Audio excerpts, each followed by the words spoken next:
வணக்கம்.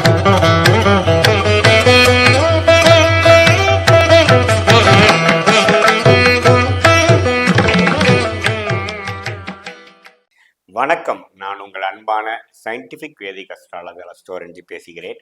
நல்லது நினைப்போம், நல்லதே நடக்கும். தொடர்ந்து நம்மளோட வீடியோஸ்லாம் பார்த்துருப்பீங்க நம்புகிறேன். சயின்டிஃபிக் வேதிக் அஸ்ட்ராலஜி முறையில் உள்ளது உள்ளவாறு எதையும் மிகப்படுத்தாமல், மூட நம்பிக்கைகளில் போகாமல், பரிகாரத்துக்குள் போகாமல், நம்மளுடைய கர்மா, நம்மளுடைய ஜாதகம் மூலமாக எப்படி நம்ம வாழ்க்கையில் ஒரு சாதகமற்ற சம்பவங்களாக உருவெடுக்குதுங்கிறது நம்மளுடைய சயின்டிஃபிக் வேதிக் அஸ்ட்ராலஜி முறையில் பார்த்துட்ருக்கோம். அந்த முறையில் இந்த வீடியோவில் நம்ம என்ன பார்க்குறோம்னு பார்த்தீங்கன்னா, அக்டோபர் 2024 தனுசு ராசிக்காரர்களுக்கு எத்தகைய ஒரு பலனை கொடுக்கக்கூடிய அமைப்பு இருக்குதுங்கிறது நம்ம பார்க்குறோம். அதற்கு முன்னாடி ஃபஸ்ட் டைம் நம்மளோட சேனலுக்கு வரவங்க மறக்காமல் சப்ஸ்கிரைப் பண்ணுங்கள். உங்களுக்கு பிடித்த வீடியோஸ் லைக் கொடுத்து சப்போர்ட் பண்ணுங்கள். ஃப்ரெண்ட்ஸ் அண்ட் ரிலேட்டிவ்ஸ்க்கு ஷேர் பண்ணுங்கள். இப்போ பார்த்தீங்கன்னா, அக்டோபர் 2024 தனுசு ராசிக்காரர்கள் எப்படி இருக்குன்னு பார்க்கும் பொழுது, ஆண்டு கிரகத்தில் ஏதோ ஒரு மாற்றம் இருக்கான்னு பார்த்தீங்கன்னா, ஒரு மாற்றமும் அக்டோபர் மாதம் நிகழப்போவதில்லை. ராசி அதிபதி, தனுசு ராசிக்கு அதிபதியே குரு பார்த்தீங்கன்னா 6ஆம் இடத்துல நீடித்து இருக்கிறார். 6ஆம் இடத்துல இருந்து 12ஆம் இடத்தை பார்க்கிறார். தனஸ்தானாதிபதியாக 2ஆம் இடத்தை பார்க்கிறார். தொழில் ஸ்தானமாகிய 10ஆம் இடத்தை பார்க்கிறார். ஸோ அந்நிய செலாவணி, வெளிநாடு தொடர்பு, import export, travelling, share market, stock market, இது எல்லா விஷயத்துக்கும் ஒரு அனுகூலமான ஒரு அமைப்பு தொடர்ந்து வருகிறது. அதே சமயத்தில் கேது 10ஆம் இடத்துல இருந்து குரு பார்வை பெறுவதும் தொழிலையும் பார்த்தீங்கன்னா ஒரு பெரிய தப்பான ஒரு அமைப்பு இல்லாமல் நல்லா இருக்குங்க. 4ஆம் இடத்துல ராகு இருக்கிறதும் தவறில்லை. அம்மா உடல்நிலை அது மாதிரி விஷயத்துக்கு அப்பப்போ ஒரு கவனத்தை கொடுக்கக்கூடிய அமைப்பு அவங்களுடைய ஜாதக பொறுத்து எப்படி இருக்குன்னு தான் பார்க்கணும். பட் பொதுவாக 4ஆம் இடத்து ராகு இடம் சார்ந்த விஷயங்கள், அம்மா தாயார் விஷயத்துக்கு சில அக்கறை கொடுக்க வேண்டிய அமைப்புகள் உண்டு. அதே சமயத்தில் சனி 3ஆம் இடத்துல நீடித்திருப்பது ஒரு அருமையான அமைப்பு. அது கோல்டன் டைம். இன்னுமே 6 மாதத்துக்கு 3ஆம் இடத்திலே தனுசு ராசிக்கு நீடித்திருந்து 7 நாட் சனி முழுதாக முடிந்து விட்டதுங்கிறத கடந்த 1.5 வருஷமாக அனுபவிக்கக்கூடிய ஒரு ராசியாக தனுசு ராசிக்காரர்கள் நீடித்திருக்கிறார்கள். அந்த அமைப்பில் பார்த்தீங்கன்னா ஆண்டு கிரகங்கள் சற்று நல்ல ஒரு சாதகமான ஒரு அமைப்பில் தான் இருக்குது. எந்த மாற்றமும் இல்லை. மாத கிரகங்கள், மாதம் பயிற்சி ஆகக்கூடிய கிரகங்கள் எப்படி இருக்குன்னு பார்க்கும் பொழுது, செவ்வாய் இதுவரை ராஜயோகாதிபதி செவ்வாய் 7ஆம் இடத்தில் இருந்து ராசியை பார்த்து சில நண்பர்கள், பார்ட்னர்ஸ், கொலீக்ஸ், வீட்டில் இருக்கக்கூடிய குடும்பத்தினர் இல்லை சில அப்ஸ் அண்ட் டவுன்ஸ், சில ஆர்கியூமெண்ட்ஸ், சில கருத்து வேறுபாடுகள், சில விஷயங்கள் அவ்வளோ சரியில்லைங்கிற மாதிரி சில பிரச்சனைகள் கொடுத்துட்டு இருந்தது கொஞ்சம் விலகுதுங்க. 8ஆம் இடத்துக்கு வர்றது நீச்சமாக போயிருந்தாலும் 7ஆம் வீட்டில் இருக்கக்கூடிய சில பிரச்சனைகளை தவிர்க்கக்கூடிய அமைப்புகள் கண்டிப்பாக உண்டு. ஹெல்த் ரிலேட்டடான விஷயங்கள் கொஞ்சம் பார்க்க வேண்டும். குறிப்பாக அக்டோபர் 23ஆம் தேதிக்கு மேலே செவ்வாய் பயிற்சினால கொஞ்சம் உடலில் அக்கறை கொடுக்க வேண்டிய அமைப்பு இருக்குது. குழந்தைகள் விஷயத்தில் கொஞ்சம் அக்கறையை கொடுக்க வேண்டிய அமைப்பு இருக்குது. அது நீங்கள் பார்த்துக்கணும்.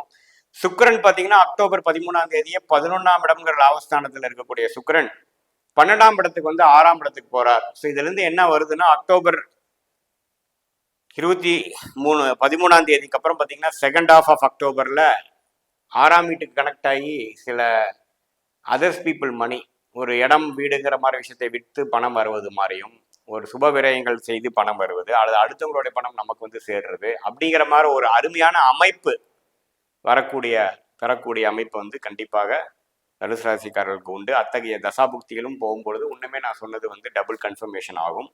ஏன்னா 6, 12 அதிகமாக திருட்பலம் சுபத்துவம் பெறக்கூடிய அமைப்பாக அக்டோபர் 13ஆம் தேதிக்கு மேலே இருக்கு. ஏன்னா 6ஆம் இடத்துல ஆல்ரெடி குருவும் 12ஆம் இடத்தை பார்க்கக்கூடிய குருவில் இன்னொரு மிகப்பெரிய சுபகிரகமாகிய சுக்கிரனும் 12ஆம் இடத்துக்கு வருவது ஒரு பண விநியோகத்துக்கு ஒரு அருமையான விஷயம். குடுக்கல் வாங்கல் ஒரு அருமையான விஷயம். வரவேண்டிய பணம் வருகிறது. ஒரு விஷயத்தை விற்று பணம் வைத்து இன்னொரு இடத்துல இன்வெஸ்ட் பண்றது, அது எல்லாமே அக்டோபர் செகண்ட் ஹாஃப்ல நடக்கக்கூடிய அமைப்பு தனுசு ராசிக்காரர்களுக்கு பரிபூர்ணமாக உண்டு.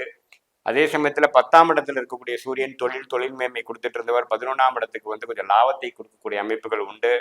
புதனும் பார்த்தீங்கன்னா 10ஆம் இடத்திலே இருந்து காட்டிலும் செகண்ட் ஹாஃப்ல பார்த்தீங்கன்னா புதன் 11ஆம் இடத்துக்கு வருவது இன்னுமே சில லாபங்களை பெறக்கூடியது.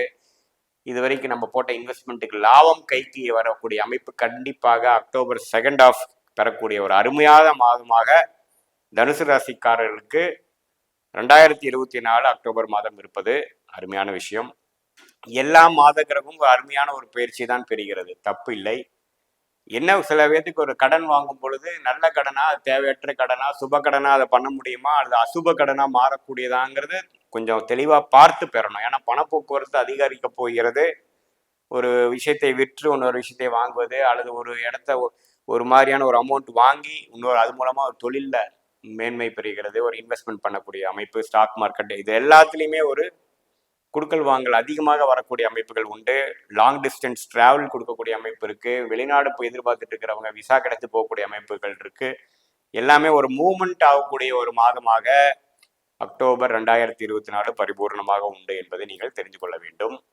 ஸோ தனுசு ராசிக்கு 7 நாள் சனி முடிந்ததுனாலையும் குரு 6ஆம் இடத்திலே இருந்து நீடித்து 12ஆம் வீடு, 10ஆம் வீடு, 2ஆம் வீட்டை பார்ப்பதனாலையும் சுக்கிரன் 12ஆம் வீட்டுக்கு வந்து சில விஷயங்கள் சுப விரயங்கள், பணவரவு, அது மாதிரி விஷயங்கள் கொடுப்பதனாலையும் ஓரளவுக்கு ஒரு குதூகலமான ஒரு மாதமாக அக்டோபர் 2024 இருப்பது ஆக நாம் தெரிந்து கொள்ள வேண்டும். அதுவும் இல்லாமல் சூரியன், புதன், செவ்வாய் எல்லாமே ஒரு நல்ல ஒரு பயிற்சி பெறக்கூடிய அமைப்பு. ஹெல்த் மட்டும் பார்த்தீங்கன்னா லேட்டர் மந்த் செகண்ட் ஆஃப் மேலே வரக்கூடியது கொஞ்சம் கவனம் பார்க்க வேண்டிய அமைப்பு இருக்குது. அது குறிப்பாக ஒரு பிரயாணம் பண்ணும் பொழுது, ஒரு டிராவலிங் பண்ணும் பொழுது கொஞ்சம் பார்த்துக்கணும். மற்றபடி பார்த்தீங்கன்னா எல்லாமே ஓரளவுக்கு சிறப்பான ஒரு மாதமாக இருக்கு. இது வந்து ஒரு பொதுவான பலன்களை தவிர உங்களுடைய ஜென்ம ஜாதகத்தில் இப்பொழுது தற்போது என்ன தசாபுக்திகள் போயிட்டு இருக்கிற பொறுத்து நம்ம துல்லியமான பலன்கள் கண்டிப்பாக எடுக்கலாம். சாதகமான பலன்கள் போகும்பொழுது நான் சொன்ன சாதகமான பலாபலன்கள் அதிகமாகவும், சாதகமற்ற தசாபுக்திகள் போகும் பொழுது நான் சொன்ன சாதகமான பலன்கள் சற்று குறைவாகவும் நீங்கள் உங்கள் வாழ்க்கையில் பார்க்கலாம். மீண்டும் மற்றொரு காணொலியில் சந்திப்போம். நன்றி, வணக்கம்.